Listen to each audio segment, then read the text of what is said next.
say, shut up. This is what I want to do. Here I am, trying to sort myself out, and you're talking to me like that. See, I had someone say, sometimes the best conversation you could ever have is a conversation with yourself. Sometimes you gotta talk to yourself. I'm telling you, sometimes you gotta give yourself a pep talk, isn't it? We've all done it before. But if you don't, that negative internal edit, as someone called it, will win. And most of the times, that takes over, doesn't it? So we end up quitting on our goals and dreams. So, to cut the whole long story short, Tia Veka might come up on stage later on, just to let you know. Have you been to them seminars where they say, one of the greatest speakers is coming? They put them on the flyer. And they never show up. But thank God, Tia Veka managed to show up. And I was fascinated with these ideas. And by the end of the 3 days, I'd made my decision, irrespective of what the negative chatter was shouting and yelling at me, that I was going to become a motivational and inspirational speaker, inspire millions of people to go after their goals and dreams.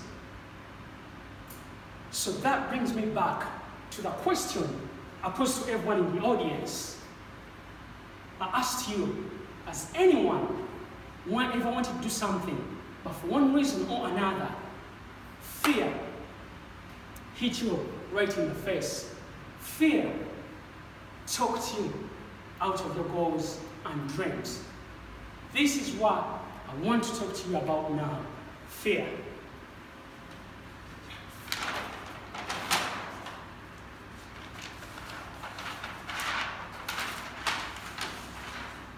So first and foremost, I've heard fear, someone describing it as false evidence appearing real.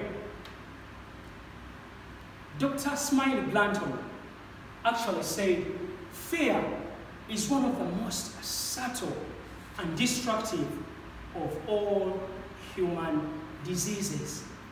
Fear kills people's goals and dreams.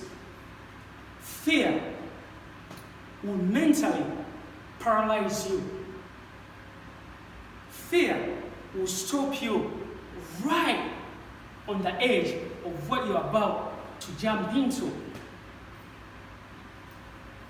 I personally believe fear is one of the most important, is the number one thing that stops people from going after their goals and dreams. Am I right, guys? Okay, guys, I didn't mention this when I started. For those of you who attended my seminar last time, you know I'm not a monologue person. I didn't come to talk or preach at you. I'm a dialogue person. So when I ask you a question, I want everyone to say, yes, come, right? Perfect. See, that was a test. If I mention something and you feel like it's speaking to your soul, I want you to say, yes, come. Even when your neighbor is not participating. Even when you feel a little fear. Because you know what? That's what happened when I went to that seminar. When I was seated, you know, sometimes when you're seeing people for the first time, sometimes you want to raise your hand. Sometimes you want to say something, but you're like, what will people think of me? So, whatever I say that speaks to you, just say, yes, come. And what's that yes, come for? It's not for me, because I had to say that in every seminar I went to get out of my comfort zone, to step into my fears. This yes, come is for you. Because we're going to go back home and remember that point in the shouter at yes, come. You know, when you speak out something, the chances are the subconscious mind, which I'm going to go into, but most of you have heard of it, it picks it up. So just go, yes, come. And for me, I'll give you an example. When that guy said, if you don't go after your goals and dreams, no one else will. I said, yes, come. and I looked around,